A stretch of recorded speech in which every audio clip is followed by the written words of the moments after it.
In the bustling corridors of Harvard University, where ambition and intellect collided, there was a student who often went unnoticed. Oliver Hayes was just another quiet figure in a hoodie, blending into the chaos of a prestigious lecture hall. Yet, beneath his unassuming exterior lay a mind that didn't just seek attention. It commanded it when a moment called for it on a crisp Wednesday morning. The sun streamed to the tall windows of the mathematics wing, casting golden rays across rows of anxious students. The air was thick with tension as pages rustled and pens tapped nervously. All eyes focused on the formidable figure at the front of the room, Professor Amelia Grant. Her reputation was a mix of fear and admiration. She was sharp, direct, and mercilessly brilliant. Mediocrity was not tolerated in her class, and her presence silenced the room like a metronome of doom. "Last week, we covered differential equations," she announced, chalk in hand. "Today, we'll delve into Fourier transforms. Let's begin with wave functions."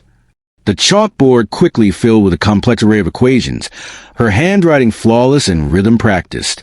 Students scrambled to keep pace, but at the back of the room, Oliver sat quietly, his notebook untouched. Then, he spotted it. A flaw, a tiny error hidden within complexity.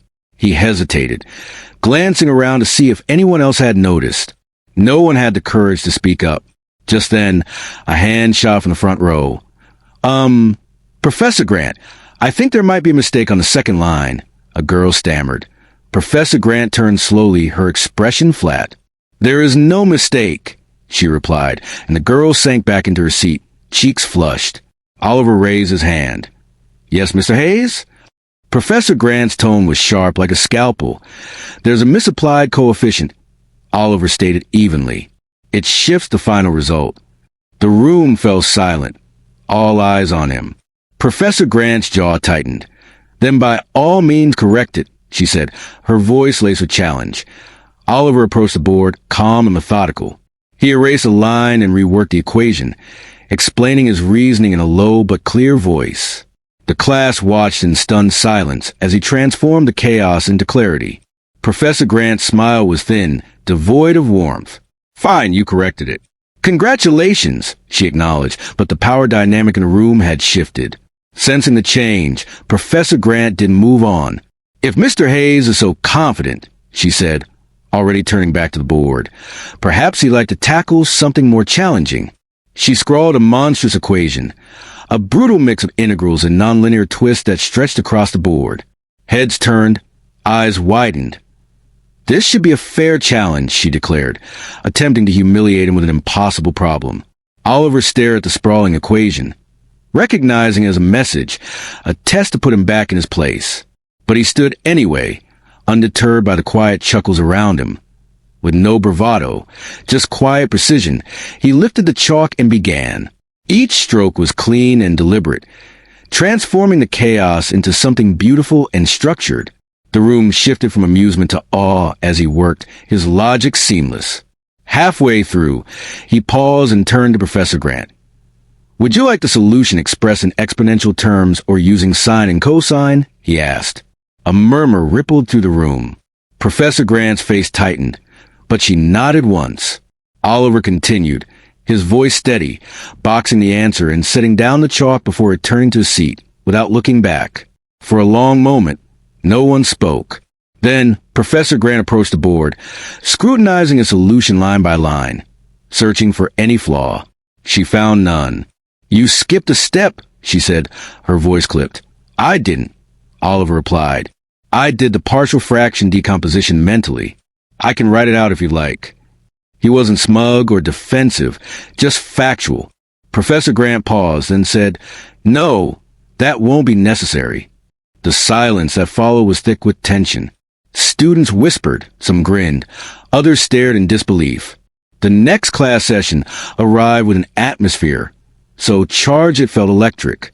Students entered in hushed clusters, glancing at Oliver, who sat as he always did, hood up, notebook open, pencil tapping. He didn't lean into the attention. He remained focused. Professor Grant entered, a manila folder under one arm and coffee in the other.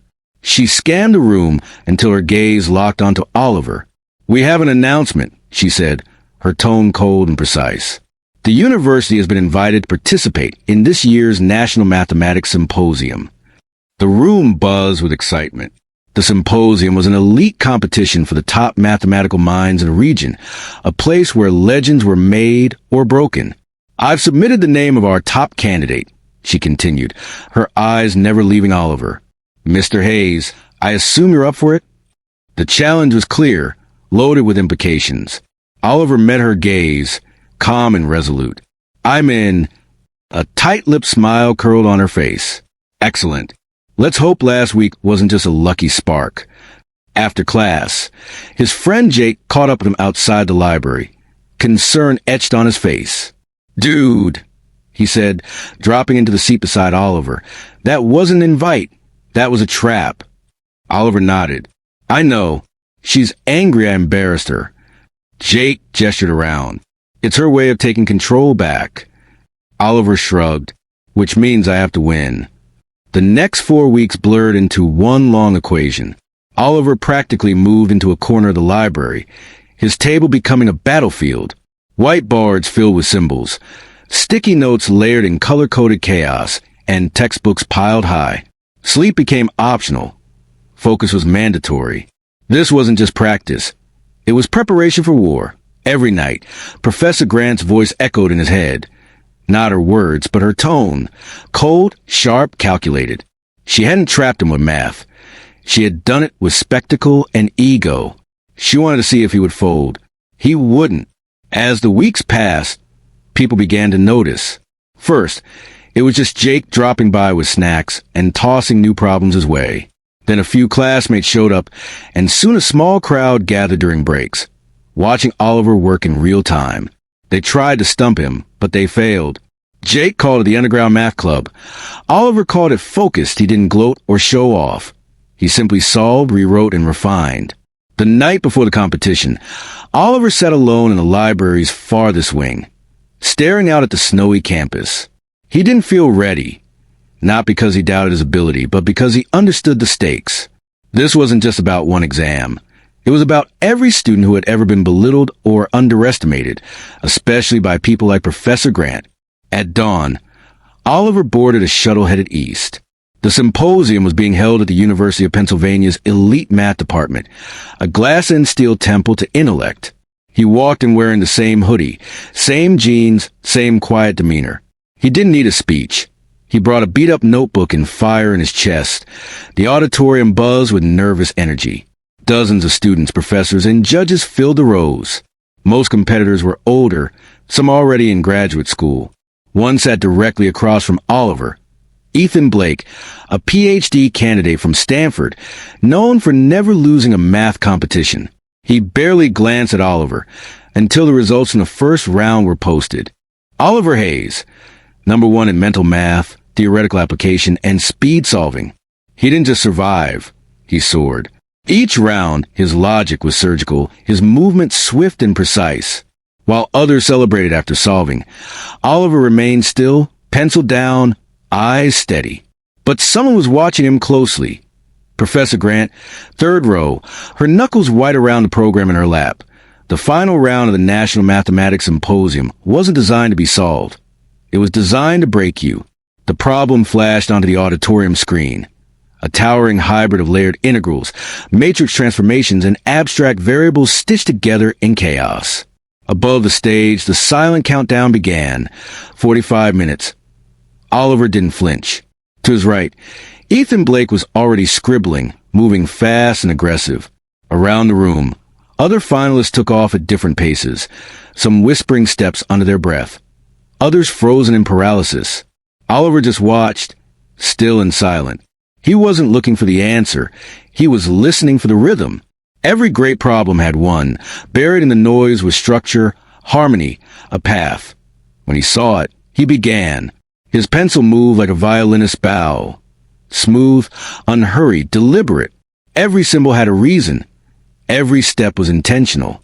His left hand held the notebook steady, while his right carved a narrative from the mess. In the 3rd row, Professor Grant sat stone still, her eyes tracking every stroke he made. 20 minutes in, Oliver paused. Not because he was stuck, but because he saw it. A pattern, a shortcut buried in the chaos. An elegant trick that bypassed the brute force path others were hacking through. He glanced left. Ethan was knee-deep in calculations, brow furrowed. Oliver adjusted, pivoted, and accelerated. By minute 35, murmurs in the audience began. Professors leaned forward. Judges exchanged glances. The tracking monitor measuring progress silently showed Oliver nearing completion, while others were still midway. In the third row, Professor Grant's leg began to bounce. Barely noticeable, but there. She had pushed him into this competition to make a point, and now she was watching him make history. 18-minute 39.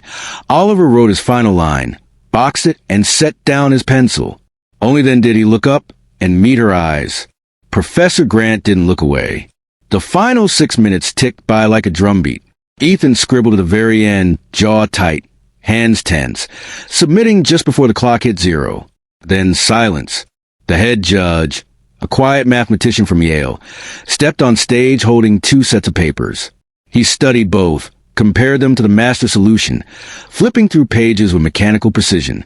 The room was so still you could hear the snow fall outside. Finally, the judge stepped to the microphone.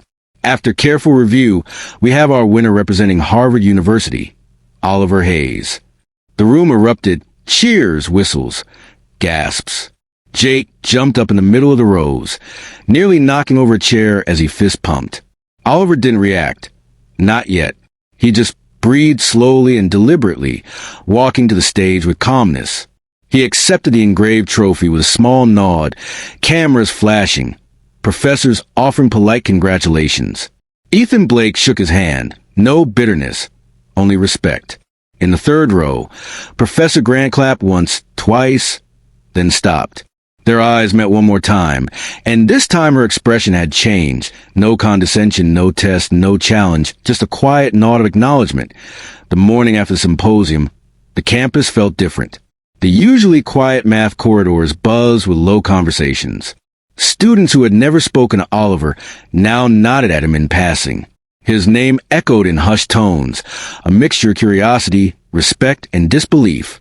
His win had traveled faster than the snowfall through group chats, university forums, and even a spotlight article on the school's homepage.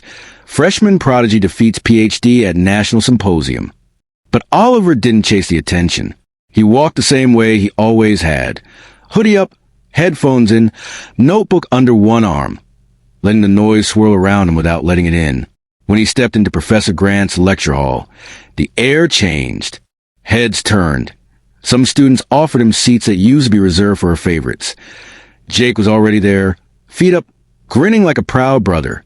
"I heard they're calling you the Harvard whiz," he whispered. Oliver shook his head, sliding into his usual seat. "That's ridiculous. You did destroy a PhD in front of half the country." Jake said, "Let them talk." Professor Grant entered exactly on time, walking to the podium and scanning the room. Her gaze lingered on Oliver for a moment before she spoke. "Before we begin," she said, her voice even but laced with weight, "I'd like to take a moment to recognize Oliver Hayes. Yesterday, he represented our university at the National Mathematics Symposium. Not only did he perform exceptionally, but he placed first against some of the most advanced minds in the nation." Applause erupted, some loud, some respectful. Jake let out a celebratory whoop that made a few students chuckle. Professor Grant allowed the sound to settle. "It's not easy to rise to challenge," she added, "especially one you didn't ask for. Oliver did, and he succeeded." Her eyes met his again, devoid of walls or games, just honesty. If anyone here still believes brilliance only comes in a certain package, think again. Then she turned to board and began her lecture. But it wasn't her classroom anymore. Not entirely. A new gravity had entered the room, and it centered around Oliver. That evening, Oliver sat at his usual corner table in the campus library. The notebook in front of him was filled with half-finished equations, and the symposium trophy sat tucked in his bag, untouched. Not because it meant nothing, but because what really mattered couldn't be engraved into metal. As he traced the lines of a new problem, one he wasn't assigned, one he wasn't required to solve, the door creaked open. Footsteps approached. He looked up to see Professor Grant standing beside his table, holding a white envelope. "May I?" He nodded, curious but composed. She sat across from him and handed him the envelope. The department is nominating you for the National Undergraduate Fellowship, she said. It's early, but after what you did, the committee agreed unanimously. Oliver blinked. I didn't even know I was being considered. You weren't, she replied with a faint smile, until you made us see you. There was no bitterness in her voice, just admiration, quiet and sincere. As she stood to leave, she paused. You didn't just solve a problem, Oliver. You rewrote the narrative.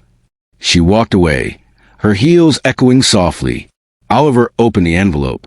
Inside was the official nomination letter, but beneath the polished language was something else entirely. A signal that maybe, just maybe, the world was starting to recognize brilliance in places it had too long overlooked. He leaned back, letting the weight of the moment settle. Not heavy, but full of pride, of possibility, of the quiet certainty that he hadn't just passed a test. He had changed the game, and he was just getting started.